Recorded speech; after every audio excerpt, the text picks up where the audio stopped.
It was supposed to be just a Sunday dinner. But when I walked into my parents' house that evening, I should have known something was off. Everyone was dressed too formally. Even Uncle Mark, who usually showed up in Crocs, had a tie on. And the air, it was thick, like a storm waiting to crack open. Dad stood at the head of the table like a CEO about to fire his lowest performing employee. His jaw was tight. Mom's hands were clasped together, like she was praying for a miracle. And my sister Olivia? She was already smirking. I hadn't even sat down before Dad spoke. "We're here to discuss your failing company," he said, loud and flat, like it was some intervention. Like I was a burden to the brand name they loved more than me. The room froze. I looked around. Every face in my extended family stared at me like I was diseased. Mom leaned forward, her voice dripping with that fake softness she always used before gutting me. "We love you, Rhea. But your pride is hurting this family. It's time we face the truth." Dad didn't even blink. "It's time for a transition. Olivia has business training. She can take over until things stabilize." I blinked slowly. My heart didn't break. It hardened. The audacity. They thought I'd let them walk into my company and hijack it just because a few numbers on a spreadsheet look shaky? "You've been monitoring my business?" I asked, my voice like ice. Dad tossed a folder toward me. "You sent us quarterly updates. We had our accountant look them over." No warning. No conversation. Just a room full of vultures. "I'm your daughter," I said. "Not your employee." Olivia rolled her eyes. "You're being dramatic." And then it happened. A loud gasp cut through the tension. Olivia had gone pale. She was staring at her phone, jaw wide open. Her hand started shaking. "Wait," she whispered. "Why is your face on Forbes?" The silence was louder than any insult they'd ever thrown at me. Uncle Mark leaned in. "What?" She turned her screen around, her voice cracking. "She's on the Forbes 30 under 30 list in tech. It says, oh my God, it says she runs Nairobia Incorporated." Everyone stared at me, like they were seeing a ghost. A ghost they thought they'd buried. I pulled out my phone and casually placed it on the table. A full-page spread glowed across the screen. "Meet Rhea Cole, the quiet mind behind the AI revolution in medical infrastructure." I leaned back in my chair. "My name is Rhea, and from wherever you're watching this, stay with me. Because when your own family tries to bury you alive, nothing tastes sweeter than the sound of their silence when you rise from the grave. What they tried to take over, that wasn't even the real empire. They always made it look like love. But growing up in the Cole household meant learning that love came with terms, conditions, rules. From the moment we could walk, Olivia was the chosen one. She was the daughter who got framed photos on the hallway walls, the one who wore Mom's diamonds to prom, the one Dad introduced proudly at networking events. And me? I was the experiment. "She's different," Mom would say, clutching her pearls whenever I voiced a dream too big. "She's too sensitive," Dad muttered when I cried after being mocked. "She's intense," Olivia smirked whenever I tried to be serious about my future. Every talent I had was met with suspicion. I taught myself to code at 14. Built my first app at 15.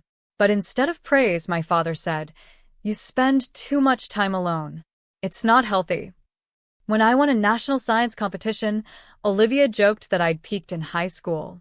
The truth was, every time I succeeded, they got quieter. I didn't fit their mold. I wasn't dainty or diplomatic like Olivia. I didn't play tennis or fake smiles at country club brunches. I built things. Systems. Ideas. I questioned rules. I wasn't obedient. I was original. And in our family, originality was treated like a virus. Dad once told me at dinner in front of guests, "Rhea will make a good employee one day, just not a leader. She doesn't have people skills." They laughed. I didn't. That night, I stayed up until 3 a.m. reverse engineering a biotech app that would later help me land my first investor. But I never told them, because I learned early. In our home, vulnerability was ammunition. I watched Olivia fail upward. She botched internships, got caught cheating on a business ethics paper, and still got accepted into the Ivy League. Why? Because Dad made a few calls. When I got into a prestigious tech accelerator on my own merit, they didn't even show up to the pitch night. Mom called me later just to ask if Olivia's new website looked too boring. It was always her. Always Olivia. The golden girl with golden hair and golden lies. And me? I became the shadow. The whisper behind walls. The mistake they hoped would quietly disappear. But every bruise they left on my ego became part of the armor I didn't know I was building. Every door they slammed became a blueprint I studied. And the day Olivia stole my laptop and read through my private journals, I realized something that chilled me to my core. They weren't just dismissing me. They were rooting against me. That's when I stopped hoping they'd change. That's when I stopped wanting their applause. I didn't want their love anymore. I wanted something they could never fake. Respect. And the only way to get it was to disappear and build something they'd never see coming. The year after college was the loneliest year of my life, and also the most powerful. On the outside, it looked like I'd failed. The startup I had launched publicly, the one my dad actually pretended to care about, tanked in under 6 months. Mostly because I let it. Quietly. Strategically. The tech world wrote me off. Overambitious. Another dropout with no follow-through. I saw the headlines and let them circulate. And my parents?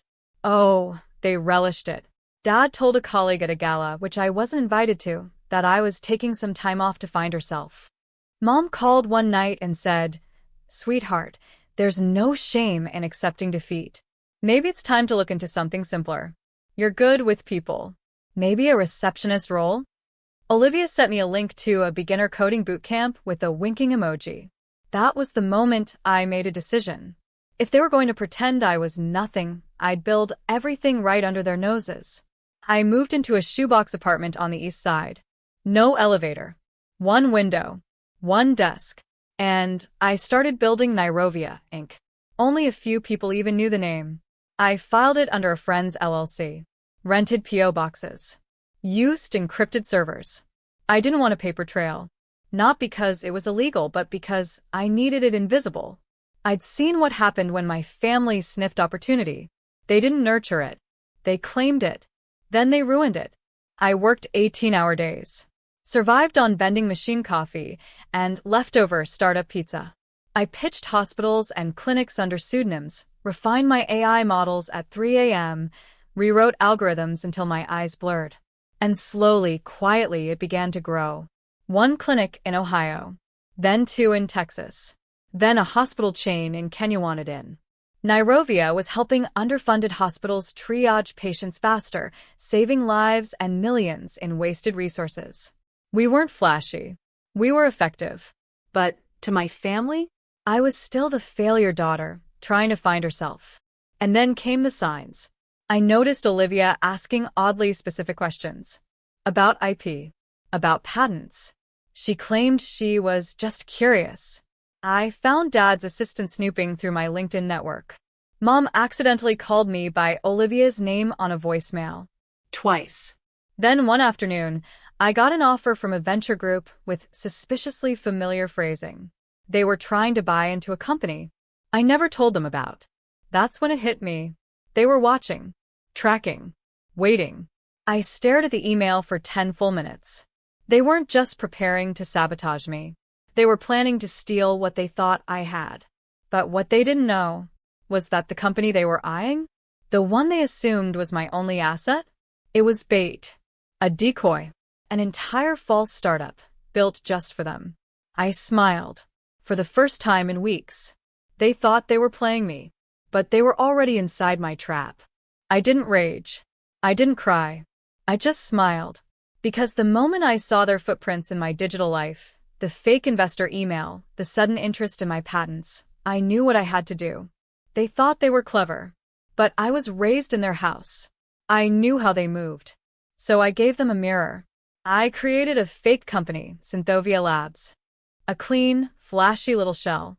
Website logos, a few puffed-up client testimonials, and just enough breadcrumbs to make it look real, but unstable. The best part? I made it believable that I was failing. I let a few investor emails leak. Delayed fake payroll. posted ambiguous job listings that hinted at desperation. I even had a friend pose as a panicked CFO during a networking event my father attended. Predictably, they took the bait. First, Dad forwarded me a long-winded email. "Ria, I heard Synthovia might be in trouble. We should talk." Then Mom called to check in, after 4 months of silence, to casually mention that Olivia had recently completed a business leadership course. That's when I knew. They were preparing to circle me, like vultures. But I was 10 steps ahead. Behind the scenes, Nairobia was thriving. We'd just closed a major deal with an international health agency. We'd rolled out a beta version of our AI system to 3 hospitals in West Africa. Our server demand was growing so rapidly, I had to onboard 2 new engineers in a single weekend. Yet to my family, I was the same lost girl, sipping expired coffee and dreaming of glory. I let them think I was breaking. I sent Dad vague updates with projected losses. I talked about burn rate and angel investors backing out. I knew the language. I knew what would bait his ego. Olivia called one night with fake sympathy dripping from her voice. "Hey, if you need someone to help manage your mess while you get back on your feet, I'm around. No shame in a little help." I laughed. "Thanks, Liv. I'll think about it." She thought she'd won. They all did. But while they were planning their takeover of Synthovia, I was preparing my debut. You see, Forbes had already interviewed me. They'd done their research, vetted the impact of Nairobia, confirmed my identity, and agreed to feature me in their upcoming 30 Under 30 issue. I just hadn't told anyone yet, not even my closest friends, because I wanted the reveal to burn. I wanted Olivia's voice to crack when she saw it. I wanted my dad to feel that cold panic crawl up his spine. I wanted my mother to look down at her pearls and wonder why they suddenly felt too heavy. And I wanted all of it to happen, not in private, but with an audience. So when my parents invited me to a family meeting to talk about business matters, I accepted. I walked into that house with a calm face, a measured step, and my phone in my jacket pocket, already buzzing from the Forbes article going live. They thought they were staging a public intervention. But I knew the truth. They had just written themselves into my origin story. There's a particular silence that follows a bomb. And in that dining room, after Olivia gasped, after Forbes glowed across her phone screen, that silence hit like an aftershock. No one moved. Dad's hand hovered midair above his scotch glass. Mom's mouth hung open in a frozen half-smile. "Olivia?" She looked like she'd seen a ghost. Correction, she had. The ghost of the sister she buried. They had expected tears. Maybe a plea for help. An emotional breakdown, followed by Olivia sweeping in like the golden savior. Instead, they got Forbes. "Ria, what is this?" Olivia whispered. I didn't answer her. I turned to Dad. "You said we were here to discuss my failing company, right?" He cleared his throat. This must be some kind of mistake." I raised my phone, opened the full article, and let the headline ring out like a war cry across the room. How Ria Cole quietly revolutionized healthcare AI, the woman behind Nairobia Incorporated. I locked eyes with him. "You spent 6 months tracking the wrong company. You thought Synthovia was my legacy? That was the bait, Dad." Mom blinked rapidly, trying to assemble her thoughts. "Why, oh, why wouldn't you tell us?" "Because every time I did," I said, "you try to turn it into something that belonged to you. Or worse, gave it to her." Olivia snapped. "You're being paranoid." "No," I interrupted. "I'm being strategic. Something you'd know more about if you'd earned even one thing in your life." That stung. Her face turned red. "You're making a scene," Mom said, voice sharp now. "No," I said calmly. "You made a scene. You brought the whole family here to watch me fail. You handed my supposed company over to her like I was nothing." Uncle Mark, who had always been neutral, muttered, "Jesus." And then the notification started. My phone buzzed again, and again. My inbox flooded. I had gone viral. Articles, shares, investor pings, requests for interviews. Someone at the table whispered, "Is this real?" "Yes, very." I stood. I didn't raise my voice. Didn't scream or cry. I just said, I built something you tried to destroy before you even knew it existed. You taught me to hide. But hiding made me sharper, stronger. And now, I looked Olivia square in the face. Now the world sees me. And no one is looking at you. That was the dagger. 3 hours later, Olivia posted a photo of us from childhood with a desperate caption about how proud she was. The comments didn't buy it. People dug up old quotes from her interviews, where she claimed to be the only entrepreneur in the family. Someone leaked an old video of Dad mocking women in tech at a fundraiser. It all spiraled. That night, I got a call from Mom. I let it ring. Then I blocked the number. They weren't calling to celebrate. They were calling because they felt the floor drop out beneath them and needed me to build the ground back. But I wasn't their foundation anymore. I was the earthquake. What they never understood was this. Humiliation in private is one thing. But when the public turns on you, when everyone sees the truth, that's a death by 1,000 cuts. And my family?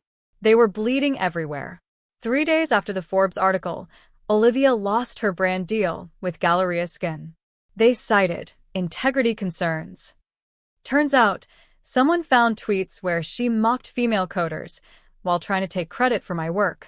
Then came the podcast clip.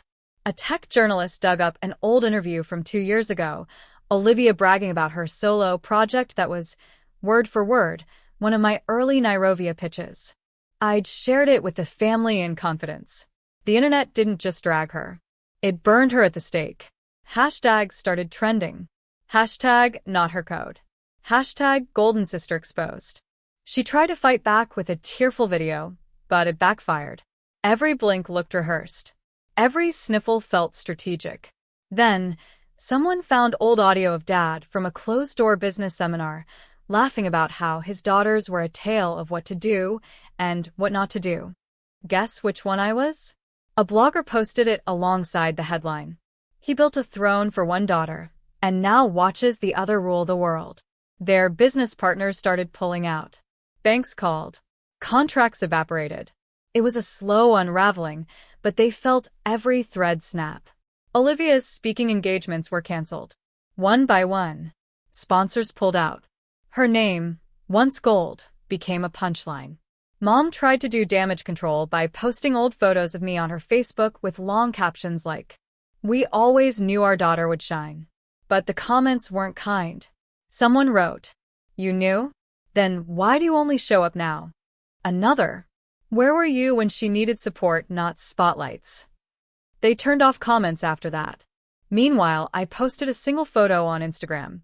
Me at a hospital in Nairobi, standing beside the head of pediatrics, holding a plaque that read, "Innovation that saves lives."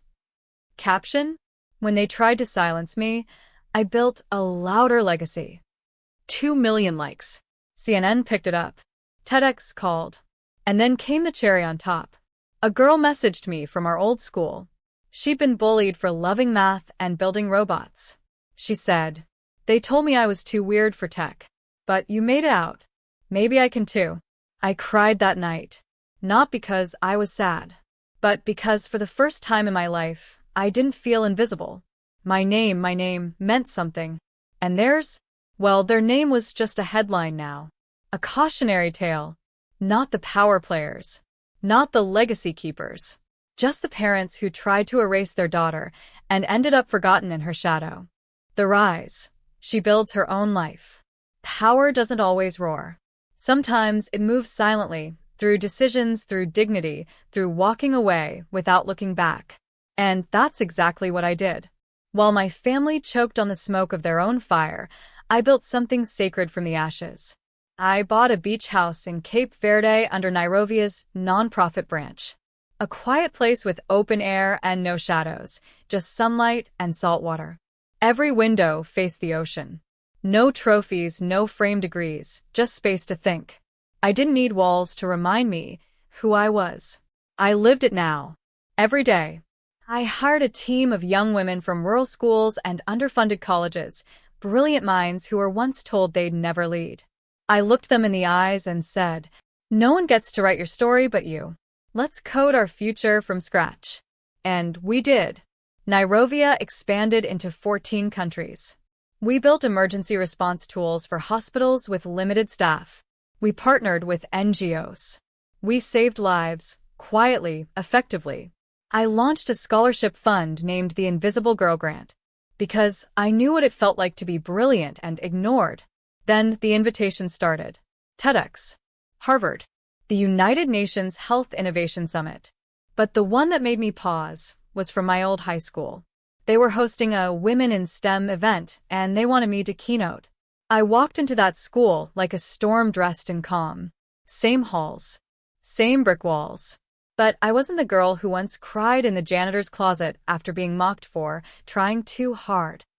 I was the woman who proved them all wrong. The principal greeted me with a nervous smile. "Ria, we're so proud of your accomplishments." I shook his hand. "I hope you kept my detention slips. They aged well." The girls in the auditorium watched me like I was fire and sky wrapped into one. I told them the truth, every cracked piece of it. I wasn't born with permission to succeed. I had to carve it out with silence and scars. But if they could bury me, and I could still grow, then so can you. A standing ovation. Some cried. All clapped. And afterward, a little girl hugged me and whispered, "My dad says girls shouldn't do tech. But I like machines." I knelt to her level and whispered back, "Then build one that proves him wrong." That night, I stood barefoot on the beach outside my home. My phone buzzed endlessly from journalists, collaborators, admirers. I didn't answer. I watched the tide roll in and whispered to the wind. I didn't need them to believe in me. I just needed me. And for the first time in my life, I realized I was no longer surviving their rejection. I was thriving in my own acceptance. It had been almost a year since Forbes, a year since the collapse, since the silence from the people who once filled every inch of my childhood home with their noise, their judgments, their expectations. I hadn't seen them, not once, until the knock came. I was barefoot in my living room, the ocean humming outside my open windows. It was a peaceful morning, the kind where healing feels like a sound you can actually hear. Then 3 knocks. Firm. Familiar. Heavy. I didn't need to check the peephole. I knew. But I looked anyway. There they were. My parents. Standing side by side on my porch like ghosts from a life I no longer lived. Dad looked smaller. Older. His suit wrinkled. The man who once towered over boardrooms now shifted awkwardly, like a boy outside detention. Mom was holding her purse with both hands, like a shield. Her face was pale, lips pressed into a line. No pearls. No designer scarf. Just silence and shame. I opened the door, but only halfway.